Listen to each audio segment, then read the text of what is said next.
religious literature, particularly the Bible, clearly says throughout all of its 66 books that everyone will meet God inevitably someday. It says that it's appointed for man once to die to face judgment. Judgment is for certain. It can't be avoided.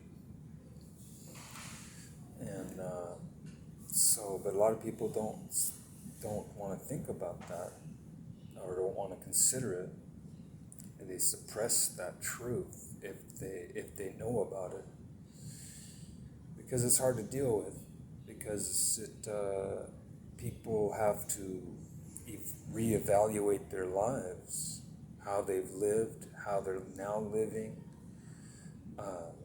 how they want to live, their plans, their future, their ambitions, their goals. All that has to be weighed in light of eternity. What's ultimately going to matter at the judgment seat of Christ, when people meet God.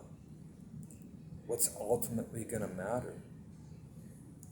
When it's all, what you've amassed for yourself, what you've achieved, what you've done, was it for God or was it for self?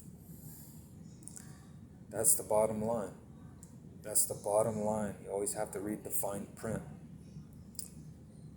There's in contracts, there's always the fine print that, it's hard to read because there's so much of it. And it takes a lot of time.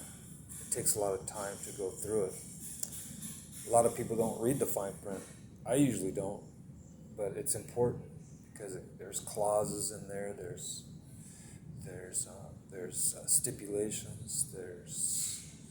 That's what really determines the league. That's what makes it legally binding. It's a small print. Well, the same way with eternity, with God. There's fine print. There's stipulations. There's contingencies. There's standards. And God is going to judge the living and the dead. Both.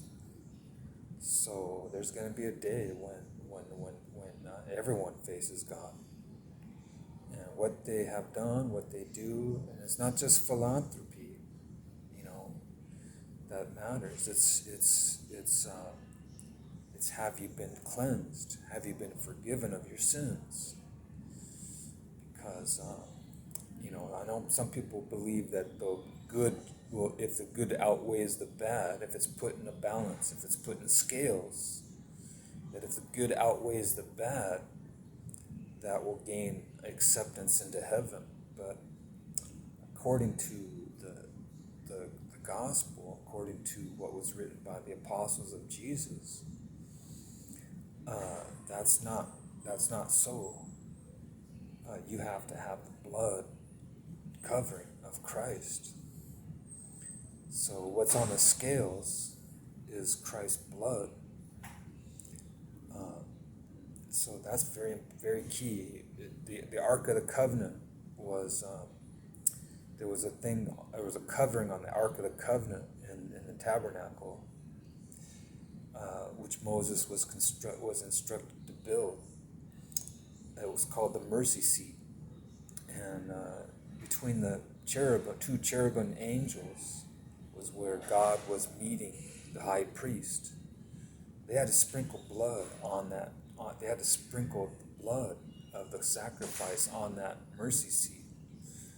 And that mercy seat is key because it has to have pure, undefiled blood in order for the high priest to be cleansed for himself and to be able to cleanse the people.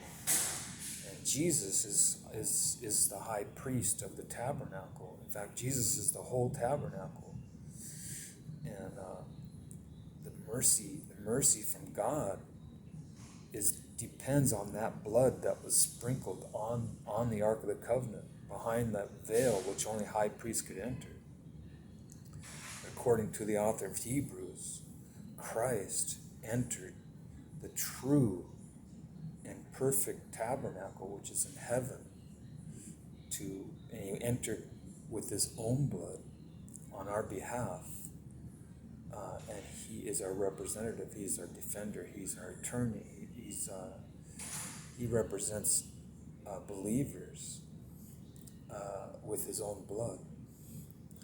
And so that's good news, is that judgment for a believer isn't scary, but judgment for a non-believer is scary. So do you want to be scared, or do you want to be welcomed into the pearly gates with open arms and love and comfort? So that's key.